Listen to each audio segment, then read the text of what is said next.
And many of you will notice that during times of processing you do feel really heavy. And during times of processing you do feel like that there are maybe other entities or spirits around you that are actually seemingly harming you during this process of processing. And that may scare you so much that you're tempted to actually get out of the process of processing. But let's look at it from a soul perspective. Here's your soul. Here's the souls, if you like, of all these spirits who have passed, right? So they're all just souls of all the spirits who have passed. And when you start processing an emotion, let's say the emotion is that you're processing is anger with Dad. Let's say that's the emotion you're processing. And then underneath that anger is grief about how your father's harmed you. And it might be just a simple harm that he's done, like just never listened to you. And you're just so angry that you've just never been listened to. And then you get into this terrible grief about that. So you start processing your grief about never being listened to.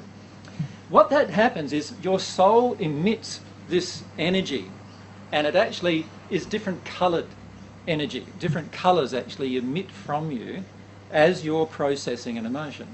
Does that make sense? And every single spirit who is earthbound can actually see that happening if they're close enough to you, can see those colours emanating from you.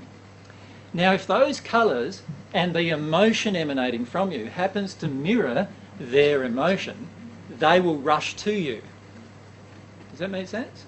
And it's the law of attraction. So remember the law of attraction?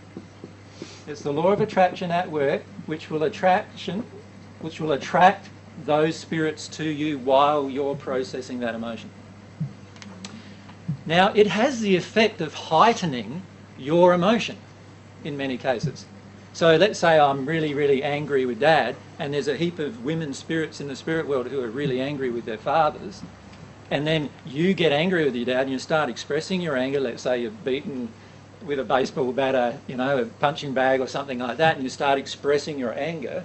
And what's going to be happening while you're expressing this anger is these spirits who are also in this state will be attracted to you, and you will even maybe feel in more of an angry state because of that.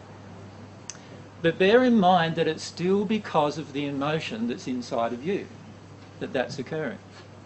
And all you need to do is stay focused on feeling that emotion and getting to the underlying cause of that emotion. If you stay in your anger, those spirits will be able to easily manipulate you in acting upon your emotion. So if you stayed in this anger with Dad, and let's say your father is alive, these spirits will motivate you to ring him up right at that instant perhaps and give him a big serve, or maybe write a really nasty letter to him and send it off to him or something like that. Now, the problem with that is we're not getting into the underlying causal emotion when we do that.